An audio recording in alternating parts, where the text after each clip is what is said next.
नमः सिद्धेभ्यः।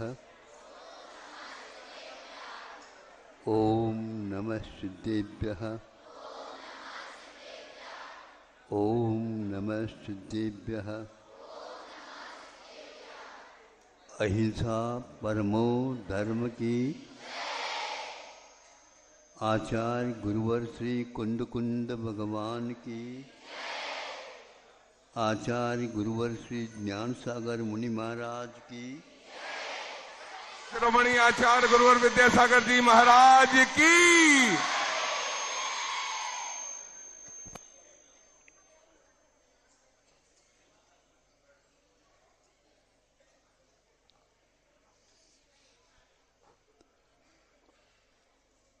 गाय के भिन्न भिन्न अवयवों का वर्णन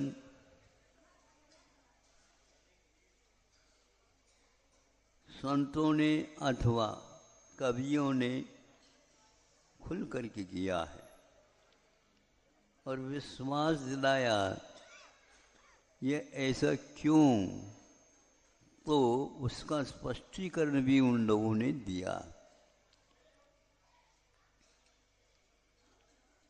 जब जन्म देती है बछड़े को और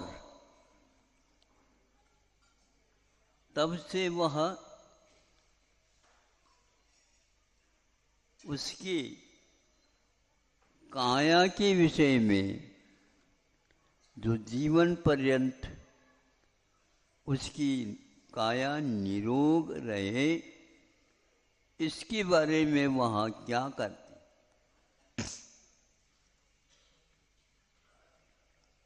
उसके जिह्वा में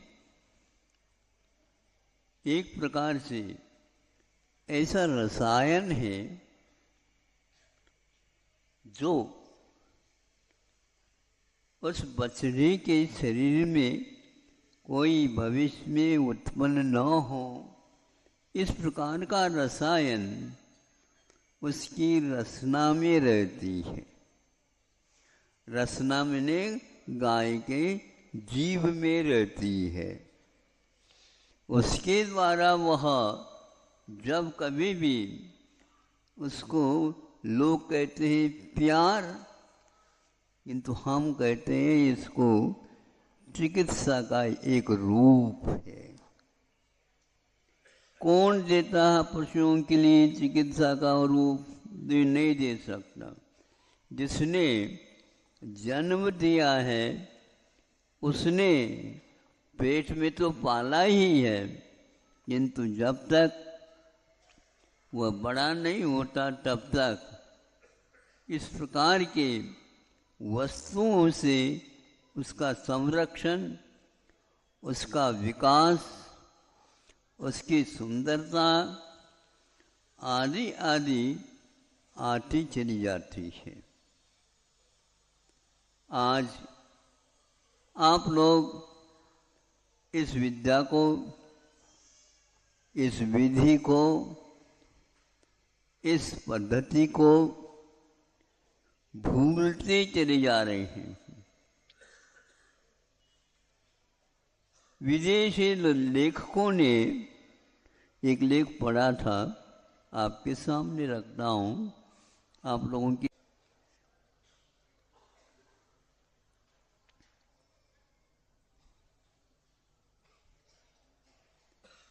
जन्म देने के लिए जब अकृत्रिम रूप से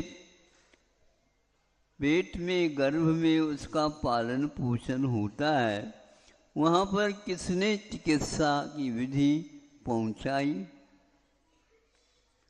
9 महीने 10 महीने तक वो वहाँ रहे। उसको दूध पिलाना या और कोई भी खून करता, गाय तो बाहर है, किंतु भावों के माध्यम से उसका भीतर जो रसायन दूध इत्यादि बनने रूप वो सब वाले जुड़ा हुआ रहता है। जैसे पानी जाता है उसी प्रकार जब नाभि के केंद्र से पहुंचा देती रहती है अपने पेट का, अपने गर्भ का, उसके गर्भ में रहने वाला जो उसका नाभि केंद्र है उससे जुड़ा हुआ होने के कारण सभी कुछ पहुंचता रहता है। आप लोगों के चिकित्सालय में इस प्रकार का प्रबंध हो या न हो, लेकिन यह प्रत्येक गाय के गर्भ में अवश्य विद्यमान रहता है। इसमें गाय का इतना तेज पुण्य नहीं है जितना कि गर्भस्थ उस बछड़े का पुण्य होता है। और वो पुण्य कहाँ से घुस गया?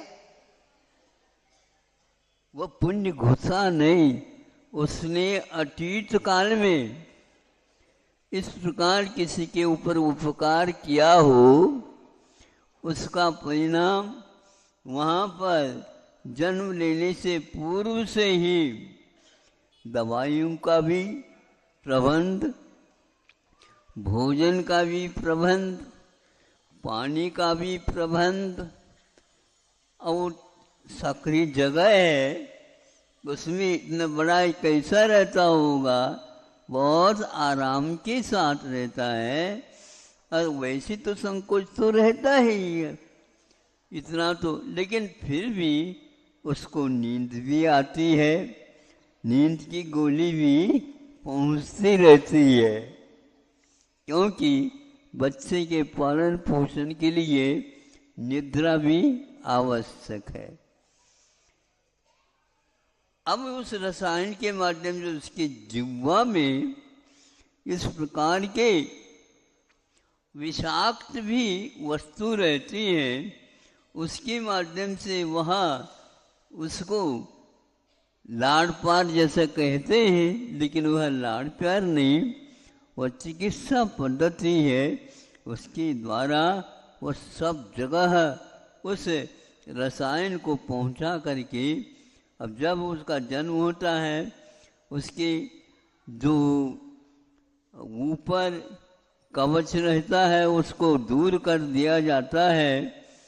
तो फिर बाद में आप उसको देखो कि कौन से साबुन और कौन से सोडा से उसका स्नान किया गया, नहीं, लेकिन वह बहुत ही व्यवस्थित वहाँ पर कार्य होता है। उसमें दूध का प्रयोग वह न करके अपने जिह्वा में जो उसके लिए रसायन है, जो कि एक प्रकार से विषाक्त हो सकता है, लेकिन उसके माध्यम से ठीक कर देती है। तो मैं ये कह रहा था, अमेरिका के माध्यम से एक डॉक्टर ने लिखा, यह कृत्रिम नहीं अकृत्रिम स्वाभाविक रूप से ही उतने दिनों में उसका जन्म होना, गर्भ में आना, उसका विकास होना आदि सब उसके पुण्य कर्म के उदय से होते हैं। व्रत यह कार्य है, इसके लिए बाहरी प्रबंध की आवश्यकता क्या है? कोई आवश्यकता नहीं। तो उन्होंने कहा कि विश्व में बहुत सारे राष्ट्र हैं, उन राष्ट्र में लगभग 20% राष्ट्र तो उसको आज भी बिना शल्य चिकित्सा के उसको जन्म दिलाया जाता है, और जन्म तो हो ही जाता है। पहले धाय वगैरह के माध्यम से इन कार्यों को कराया जाता था, और वो इस प्रकार होता था, उस माँ को यह ज्ञान ही न हो और वह उसका जन्म हो जाता था। तो 80% भारत में शल्य चिकित्सा के द्वारा ही प्रसव होता है। यह तो नियम बनाया गया है, यह एक बहुत व्यावसायिक है और इसलिए इसका लोगों को डट करके विरोध करना चाहिए, क्योंकि जो गरीब होते हैं वह चिकित्सालय में कहाँ से जाएं, कैसे जाएं? नहीं, किंतु उनका आज तक चलता आया है।